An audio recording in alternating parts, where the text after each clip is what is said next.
about to listen to the Dr. Daliah Show. Sassy, stimulating medical talk radio.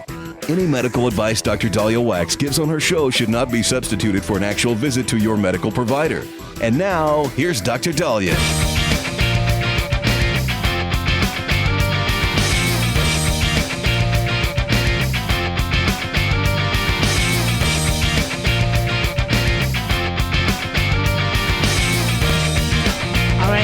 We are back on the Dr. Daliah Show, 1-877-DOC-DALI, 1-877-DOC-DALI. Well, we have a lot to get to today, but I want to open with this.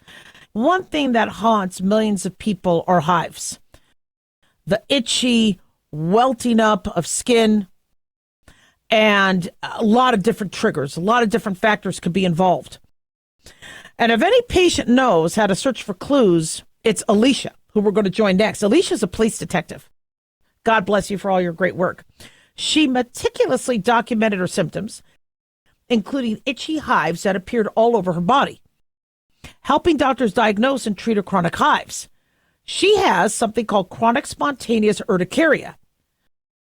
Unfortunately, not everybody got, shall we say, the grip that she did on her condition.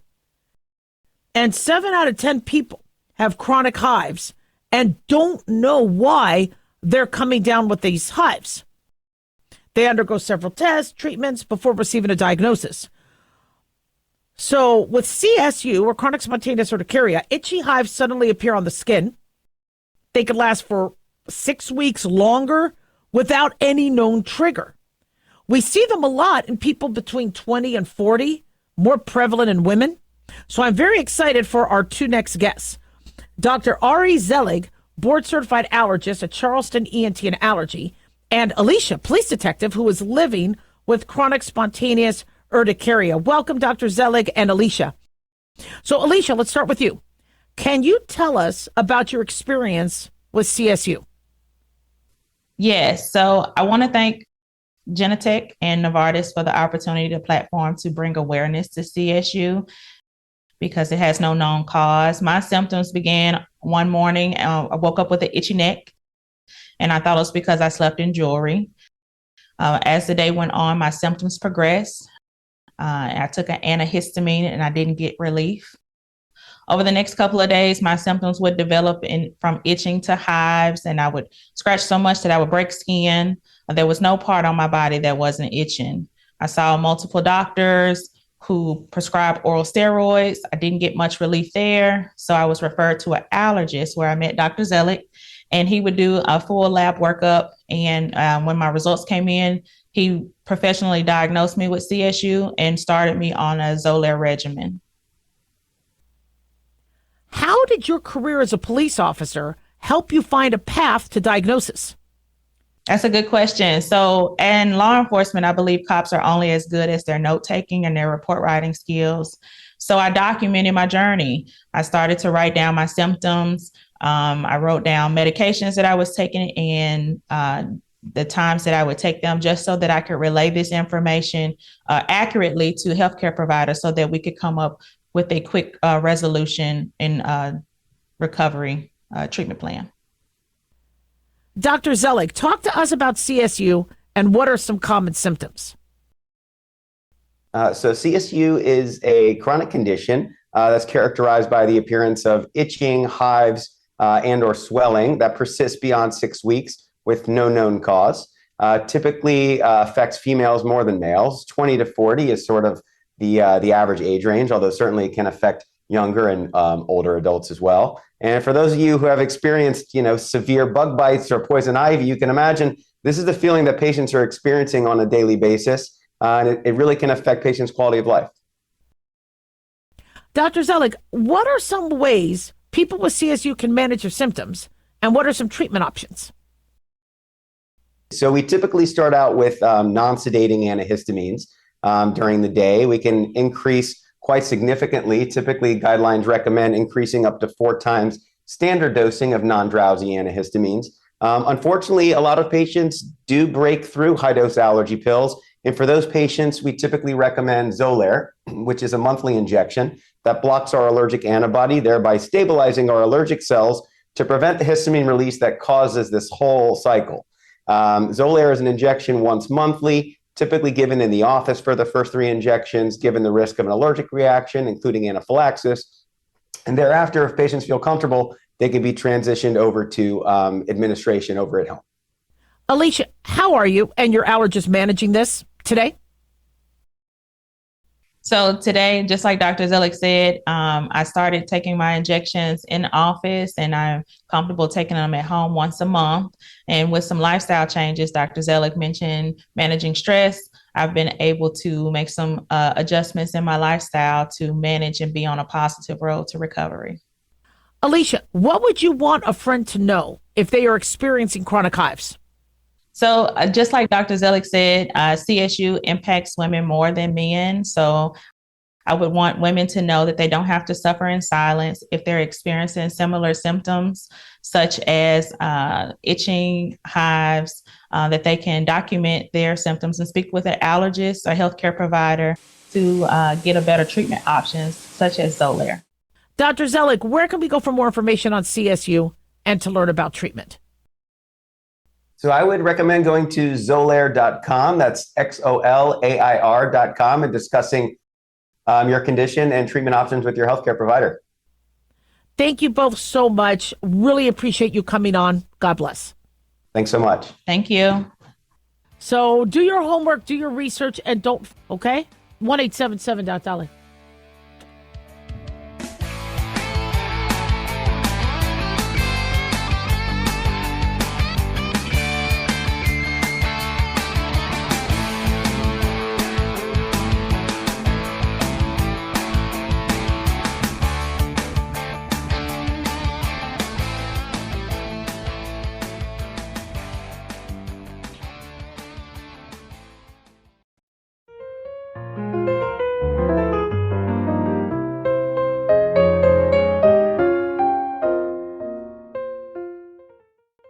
At Hotshot Secret, we share the science behind common diesel problems. For example, ultra-low sulfur fuels. Fuel has 2 purposes, combustion and lubrication. Ultra-low sulfur fuels have diminished the fuel's ability to lubricate. Hotshot Secret Everyday Diesel Treatment with LX4 restores lubricity, protects your engine, and optimizes performance. Everyday diesel treatment is available at truck stops, Tractor Supply, O'Reilly's Auto Parts, and online at HotShotSecret.com. Hotshot Secret, powered by science. In a study, it was found that 33% of 44 herbal supplements had no trace of the advertised herb. Don't let that happen to you. Hi, this is Dr. Mitch. If you want to ensure quality, please go to TotalWellness.com. Supplements made for physicians only now available to you too. TotalWellness.com. Helping you to look good, feel good, and enjoy total wellness. Dr. Daliah here. Are you tired, burned out, gaining weight, succumbing to the daily pressures of life? Well, how's your dopamine doing? How you feel right now, how you'll feel an hour from now, and how you'll feel next week is completely reliant on your dopamine. Our daily motivation and willingness to push through challenges depends on the intricate chemical process dopamine provides. Christian Kalikas and I created Deploying Dopamine, a book that tells you what dopamine is, when it dysfunctions, and how to successfully deploy it when needed. Find Deploying Dopamine on Amazon today. Check it out. Self-reliance. It's not a phrase we hear much in our culture these days.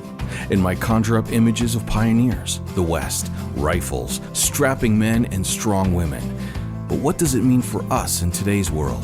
The New American Magazine has just released its latest collector's edition, Self-Reliance, Foundation of Freedom. In it, the New American authors outline the necessity of self-reliance for a free people, tips for self-reliant living, and the importance of not giving up hope. This unique edition includes articles on the self-sufficiency of the founders, preparing for a worst-case scenario, firearms, financial self-reliance, the importance of community, and many other topics by expert writers. Now, for a limited time, the New American is offering a bundle of 3 collector's editions, Self-Reliance, The Great Reset, and Trump World, for just $19.95. Available at shopjbs.org. Visit shopjbs.org today.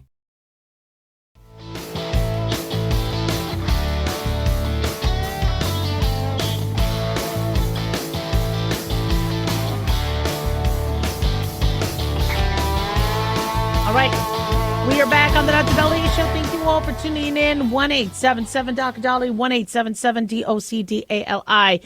Big thanks to Talk Media Network for making the show happen. Big thanks to Daniel, our producer, and big thanks to you all for tuning in. We really do appreciate it. Don't forget to follow us on X or Twitter at Dr. Daliah, Facebook, The Dr. Daliah Show, and on YouTube, click like and subscribe.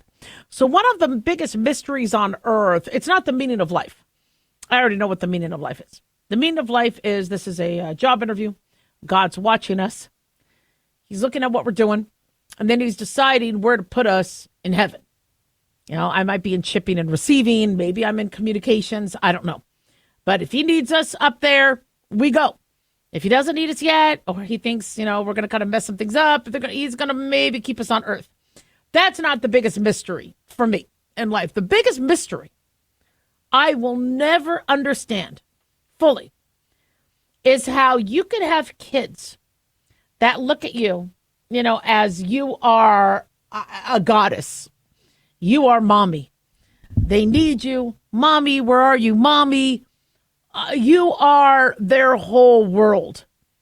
To then going from, oh, God, mom's calling. Oh, no.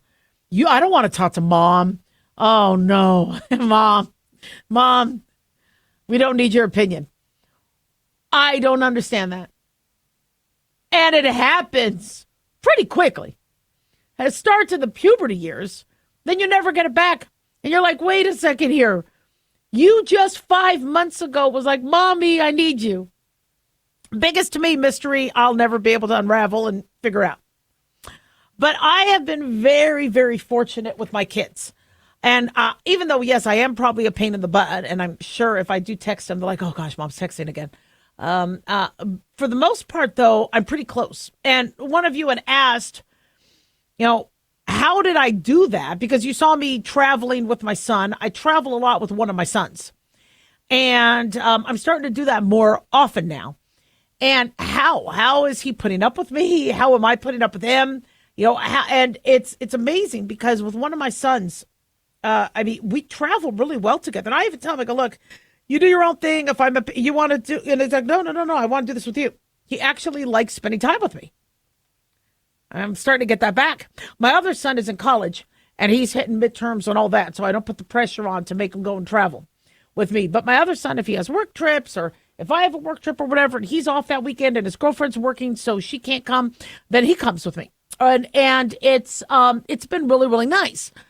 Now, what do I do? And I am no expert on relationships by any means, but there's a few things I do that helps. And I'm going to give you some advice from another doctor's advice. But for me, what I've done is I've kind of done the opposite of what I've seen patients and family members do. So I didn't really hit them. No beatings, none of that stuff. I always explained why I was angry, what made me mad. It wasn't that I had a bad day or I was PMSing like a lot of times people accuse you of. It's, look, this is why I'm mad. Because, you know, you're not preparing, you're going to do stupid, it's dangerous. This is why I'm saying what I'm saying. But a big thing that I notice my boys like is not being treated like kids. Not me trying to control them and telling them what to do. I'm not going to tell them what to do. You know, I'm going to make suggestions. And every now and then I might put on the mommy mask, right? Mommy hat, saying, you know, make sure you eat your vegetables and things like that or whatever. But for the most part, they're adults. And they might want to be, you know, I mean, everybody's like, oh, everybody wants to be babied and all that. No, not from their mommy. They might want that from their relationships, but no. Okay, mommy, you're now a whole different entity. And you're somebody with wisdom. And you're also somebody that will have my best interest at stake. And I have made sure my kids know that there are no ulterior motives. Moms or dads will lose their trust if, one, they hurt the kids, either physically by beating them or by doing something to them that affected their lives. A decision they made, gambling, cheating, whatever. Once you hurt those kids, it's kind of hard to get that relationship back. So you need to, and then if there was something you did that might have altered a course they could take, that was your fault, own up to it. And say, look, I'm not perfect. I wanted to be a perfect parent. If I could go back in time, maybe I wouldn't have made this decision. And then you would have been living in this state or this or whatever, but God had a plan. I made that decision. I'm not always going to be 100%. I wasn't. I own up to it. Sometimes the kids will, listen to that. Luckily, I didn't make any mistakes, so good. But if I do make a mistake, I am very quick to say my bad because I want that trust. I love that they can trust my opinion. They might not always follow it, but they know that if they need an unbiased opinion, they could go to mommy. Now, where do they think I'm going to be biased? Where I would love to have them still stay in America. I don't want them to work overseas, and I hardly see them, And I'm not really happy about them moving across the country. But I tell them I want you happy. And if this is a job and it's a great job you can have across the country, I'm going to support you. And I'm going to give you advice. I'm not going to give you advice that screws up your chance of getting that job. But if they thought I was doing that because I just want them to live near me, I've lost all trust. And so your kids are going to want to be around you when they feel they don't have a lot of people on their side, when they feel like there's no trust. Now, many of us come from families where some of the most distrustful people are your family members. And that sucks. So a lot of people, when they hear family, they go, family's the least people I could trust. And I get that. But if it's just between you and your kids, they have to be able to trust you. And knowing that you're going to give them the best advice, knowing that you're going to offer your wisdom and say, look, this is what I went through. But also, a big thing that helped me connect with my kids is I didn't do this Gen X thing going, well, this is how it is. This is how I walked uphill both ways in the snow. I don't do that. I go, you guys have a much different landscape than I did. You guys actually have it harder. And once I showed that I understood some of their issues that they now have with AI possibly taking over jobs, of how they could be on a date with somebody and then years from now they could say, that they were assaulted. And so I get that this is a very different time than it was. And so once I acknowledge that, then they could go, well, wait a second. Okay, I'm not talking to somebody who's completely out of the loop. I don't have to retrain them or teach them. They get it. Now, this expert, where does this come from? This is a Rena Ruda from CNBC. They say she studied over 200 kids, parents who have the closest relationships with their adult kids, and they say do 7 things early on. 1, let them know their feelings matter. Oh, that's right. If somebody is grumpy about something, I always, validate it. Go, I understand why you're mad. I'd be mad too. Because if you say, quit crying, that's what I was told growing up. Quit crying, you're being a crybaby. Sometimes that just doesn't work. And then they're going to feel like they have to hide the crying. They have to feel like they have to hide being upset about something. You want them, if they're upset about something, you want them to feel like they could come to you. So I agree with that. Choose connection over control. That's right. Don't control your kids. They're adults. Don't demand obedience, but establish trust, which I just said. Give them a voice in their own life. Absolutely. Let my, if I ever made a decision for my kid's life, I would feel guilty if it went wrong. They need to make their own decision, even if it's a bad one. But you say, look, this is the advice I got. This is the advice I can give you, but only you can trust your judgment. You can trust your instinct, because sometimes I'm not always right. And that works really well. Own your own mistakes. I said that also. Make quality time together a daily habit. That's when they're younger. Let them be themselves without judgment. Protect the relationship over being right. So this is interesting. If I'm right, I want people to know. Now, but it's not worth hurting the relationship over. Just because I'm right doesn't mean it's the correct path for somebody. And so like somebody say, Daliah, you actually left your medical office part-time to go and start another career in radio. Well, people thought that was the stupidest thing, especially my listeners that have to listen to my show. They're like, Daliah, can you just go back to medicine full time? No, okay, I like what I do and what I did, okay? And sorry, you still have to listen to me. Tough. But for me, it was the right decision. Somebody could say, well, that's not the right decision because you're making less money. You're trying to balance. No, but for me, it was the right decision. So you can have a great, close relationship with the kids. Just don't hurt them. And if you did hurt them, you better make amends. 1-877-DOC-DALIAH.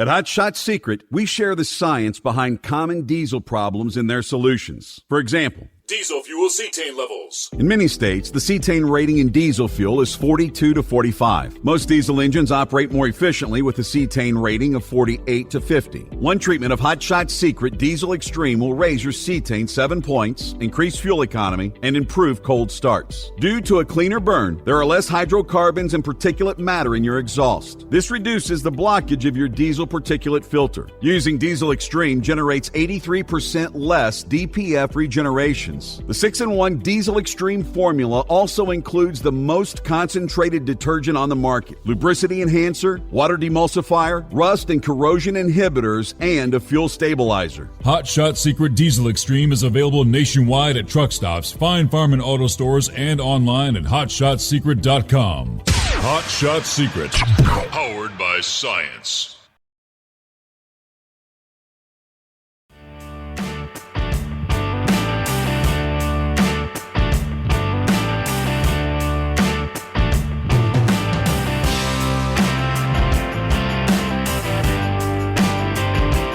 All right. We are back on the Dr. Daliah Show. Thank you all for tuning in. 1-877-DOC-DALIAH, 1-877-DOC-DALI. So we have a breakthrough in Alzheimer's. They say that there is a blood test that can now gauge how far your mild Alzheimer's, if you have it, is progressing. The study was published Monday in Nature Medicine Journal, led by researchers at Washington University School of Medicine in St. Louis and Lund University in Sweden. And they say determining the clinical age of dementia can help ensure that a patient receives the most beneficial treatment. Not that we have a lot of Alzheimer's treatments out there. You know, we have some that might stave off some of the cognitive deficits, but we still don't have a cure. They say this new test could also help confirm whether Alzheimer's or another condition is causing a person's symptoms. That's huge. This is something that we really need. I can't tell you how many people are diagnosed with Alzheimer's when they actually have multi-infarct dementia. Multi-infarct dementia is where you lose blood supply or blood flow to parts of your brain, either because of cholesterol plaquing, diabetes, high blood pressure. And so you end up, when the vessels constrict or get clogged, you're not getting good blood flow to the brain.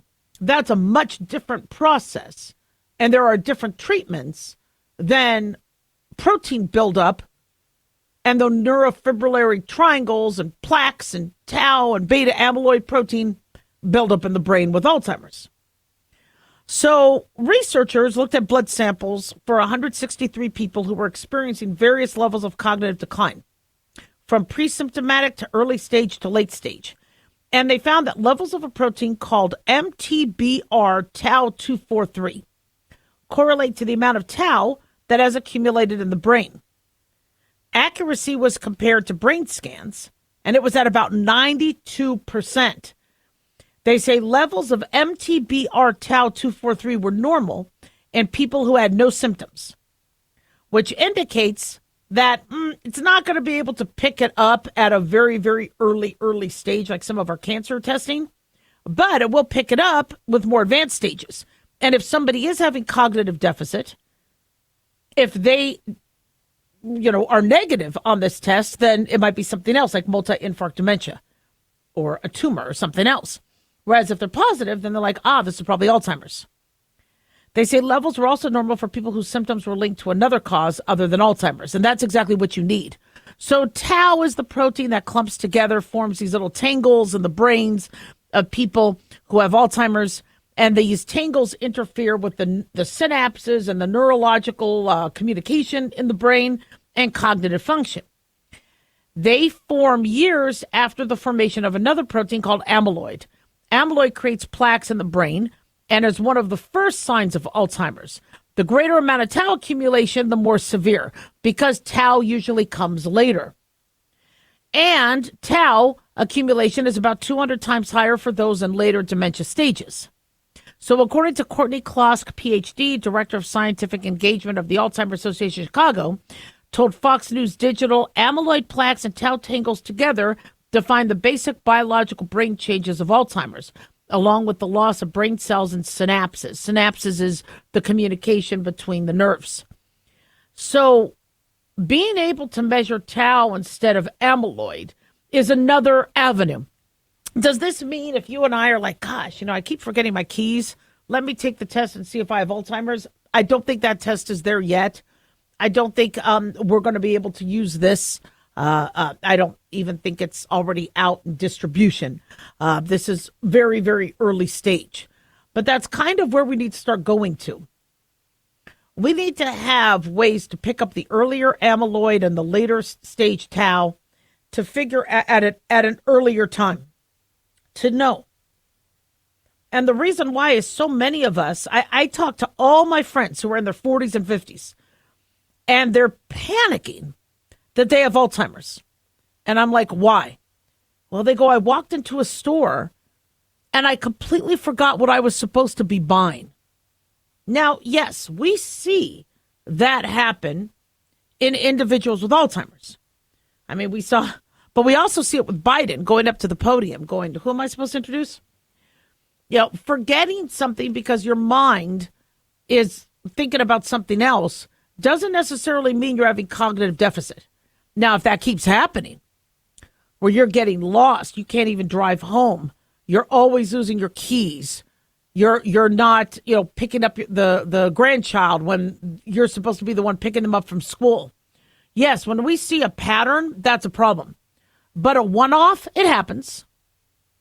Now, why don't we have the memory if we don't have Alzheimer's or multi-infarct dementia or some other cognitive deficit? What is it that's causing us to have a worse memory? Now, I was talking to my son about this, and I go, you don't understand. I was a straight A student at school, 4.5 GPA in high school, 1450 SAT score, passed MCAT on the first try, passed all my boards, strong grades throughout undergrad, throughout medical school. And here I am, and I can't remember any of the calculus I learned. And I went past calculus 3. I think I went to differentials, and I know I did biostatistics. And here's my son doing calculus. I recognize it. I don't know how to do it. And he's like, Mom, if you don't use it, you lose it. I go, I know. But I put hours and weeks and months into that. You'd think something would stick. Now, that's really true. If you don't use it, you lose it. Also, if you're distracted. So when my husband tells me something, and I have White Lotus in the background, right? Or I've been watching that 1923 Yellowstone prequel. Anyway, if I'm having something in the background, my computer's on, I'm finishing typing an email, and my husband tells me to pick something up at a store, there's a good chance that's not going to be committed to memory. Now, maybe when I was younger, I might have remembered that, but no, it's going to take a little bit more work. And so when I would learn, like I would be, let's say hit on by somebody, rare, okay, because I didn't have the looks to get hit on years ago. But let's say somebody was hitting on me and they gave me their phone number. I would be saying their phone number all the way home until I could write it down. Or even if I did write it down, I'd be singing a song about it.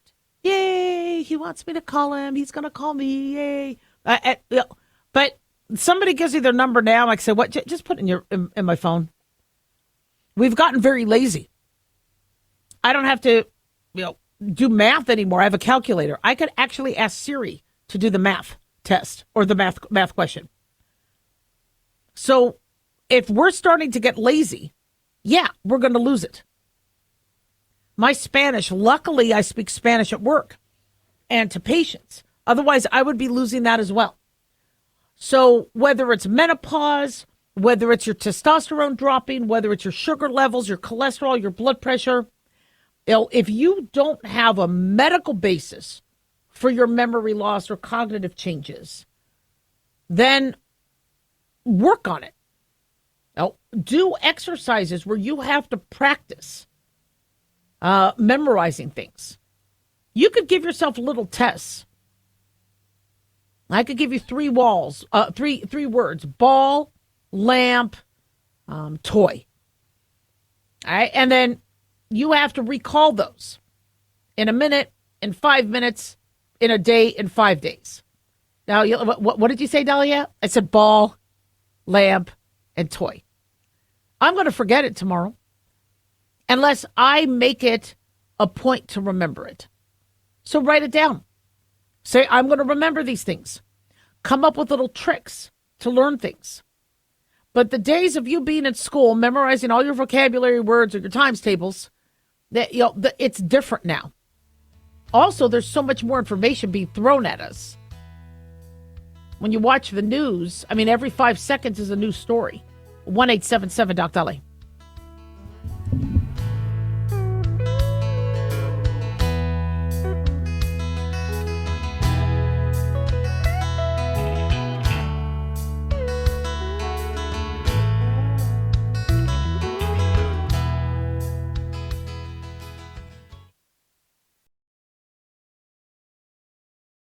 Hi guys, Dr. Daliah here. Addictions can sneak up on us and come in many forms, whether it's drugs, alcohol, sex, video games, porn, or something less obvious such as food, internet, or shopping. Addiction can seem innocent at first and then evolve into an insurmountable evil. In our book, Addiction Basics, Caitlin Kalikas and I dive into the common addictions and provide tips for identifying and preventing these before they sneak in and take over our lives. Addiction Basics can be found on Amazon or my website, drdaliah.com. Check it out. Carl Amari here to tell you about our newest website for old-time radio lovers. It's 100radioshows.com. At this site, there are 5 old-time radio shows waiting for you to download free as our gift to you, and be sure to browse the additional 700 old-time radio shows available to you for 70% off by using the promo code RADIO at checkout. This is a limited-time offer, so log on to 100radioshows.com. That's 100radioshows.com. At Hotshot Secret, we share the science behind common diesel problems. For example, Diesel fuel cetane levels. the cetane rating in diesel fuel is 42 to 45. Most diesel engines operate more efficiently with a cetane rating of 48 to 50. One treatment of Hotshot Secret Diesel Extreme will raise your cetane 7 points, increase fuel economy, and improve cold starts. Hot Shot Secret Diesel Extreme is available nationwide at truck stops, fine farm and auto stores, and online at hotshotsecret.com. Hot Shot Secret, powered by science. In a study, it was found that 33% of 44 herbal supplements had no trace of the advertised herb. Don't let that happen to you. Hi, this is Dr. Mitch. If you want to ensure quality, please go to totalwellness.com. Supplements made for physicians only now available to you too. Totalwellness.com, helping you to look good, feel good, and enjoy total wellness.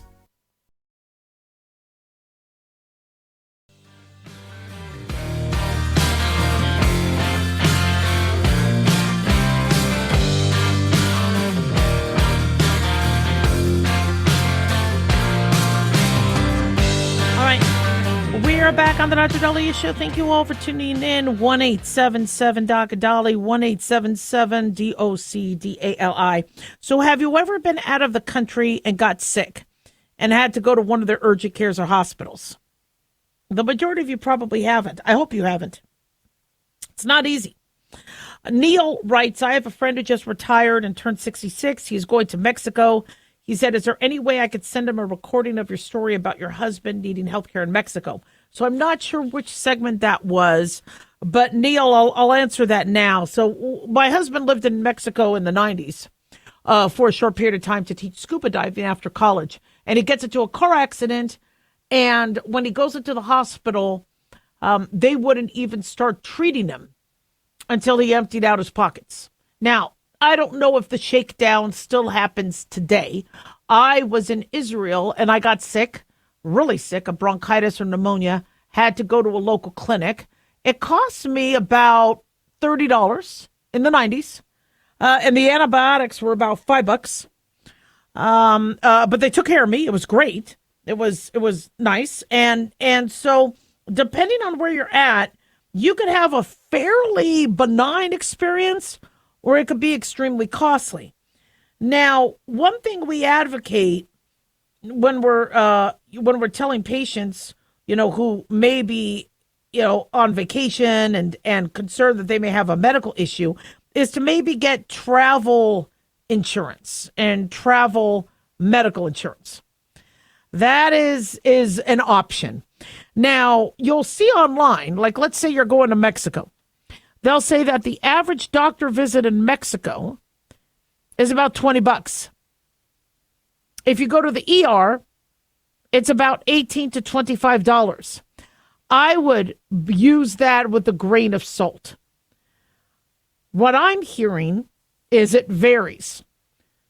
And because it's not America, this is Mexico, you really don't have a lot of, shall we say, bureaucracy to be able to complain to. They could take one look at you and say $500, $150. You need to pay now. And so I'm getting calls from people to the telemedicine company I work for. Now, we can't really treat you overseas. You're overseas. We're not licensed there. But they're saying to go into a place where we don't, a lot of people have apprehension about some of the hospitals in other countries because they are concerned that they don't have the same OSHA requirements, CLIA lab requirements. They don't have the same oversight. That is a concern. Now, I have had friends who have been treated out of the country and treated well, and they didn't get an infection and they were fine. But what I always recommend is try not to get sick. Try not to get into an accident. See, when I go on vacation, I do things that I don't normally do at home. Like I, did some rock climbing, this weekend. Well, that, I might, windsurf, or I might be doing things that I don't usually do at home because I'm on vacation. Well, you have to understand you can't sustain then certain injuries. What if you get bit by something or stung or, God forbid, you need medical care? Get the medical care you need. And these countries, do have the ability to save your life. But it can be fairly expensive. Now, many people say, well, travel insurance, you're spending money for insurance. Insurance companies are scams. Here's the thing. It's a scam if you don't need it. You lose the money, but it's worth it. And it's a scam if you do end up using it and they say, well, the small print says we don't cover this or we don't cover that. Because a lot of the travel insurance isn't covering COVID. So let's say you get COVID and you have to cancel your trip. Most travel insurance will not then cover your flight. So some people say, well, then it's a scam. A scam is if they don't do their job and they don't pay when they're supposed to pay. And they try to use semantics with, well, you're a Gemini and, we put in, the fine lines that you can't be a Gemini or whatever. That's more of a scam. You lose the money, if you weren't sick. That's how insurance works. But if you do end up getting sick or needing the insurance, it's worth it. So my recommendation for any of you traveling, and I understand, we're still kind of in spring break season, is if you are doing something that you don't normally do and you think you could be at risk for an injury or something happening, or you're going to be swimming in shark-infested waters or whatever, you really might want to consider getting some travel medical insurance. You also should, wherever you go, look up the local medical centers. Do the research you can. The average person doesn't do that. They'll look up where to eat. They'll look up, what hotel. They'll look up, maybe peso conversion. But do you actually look up where the nearest medical center is? How far away, how to get to it? The average American doesn't know their which medical center they can use with their insurance, locally even. But do that. And then you also might want to call and find out or look online what the prices are. Now, keep in mind, they might say, it only costs $25 to walk in the door. But then, but then you met with the doctor, and there's a fee for that. Then the nurse triage you, there's a fee for that. We had to use a bandage. So yes, very easily, there could be uncontrollable costs. But do your research. Now, what some people do is if they think, I always get a UTI when I travel, or I always get a sinus infection, or I cut myself and I feel like I need an antibiotic, one option you have is to talk to your medical provider and say, look, I'm going to be traveling overseas. I'm going to be gone for, a week or two. What happens if I get X, Y, and Z? Now, years ago, I would give Bactrim. Bactrim would handle sinus infections, would handle staph skin infections, would handle UTIs. We don't really do that anymore because of antibiotic overprescribing. And we don't want people, getting antibiotics and using them if they don't have a bacterial infection. But some medical providers are still comfortable with that, where if they say, look, don't use it, and bring it back, bring the prescription back, show me you didn't use it and didn't waste it, or keep it for a rainy day if you didn't need it.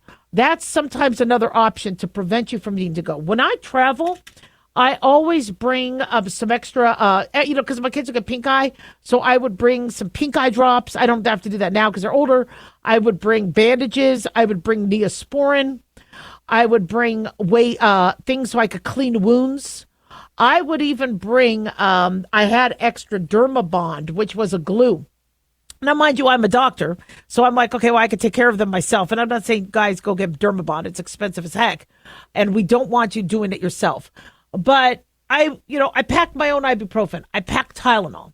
If I get a migraine, I have my Excedrin migraine, so I don't necessarily have to go to a medical center. So those are some options. If you get car sick or you get altitude sickness, there's medications to prevent that. But the big issue we have is most people don't have a medical provider. So patients would come in, see me, saying, I'm going on a trip. Well, make sure I'm good, make sure I'm healthy. What should I do if I get sick? And then I'd say, well, find the local urgent care. You might want to look that up ahead of time, etc. But if you don't have a regular doctor, then you're going to be, just kind of at the mercy of a foreign country and their clinics. Do your research, understand it could be expensive. And if you think you're going to need medical help, get travel insurance with the medical riders on there. So at least you're not going to be up a creek. But it's a really, really good question. And enjoy your trip. Have safe travels. 1-877-DOC-DALIAH.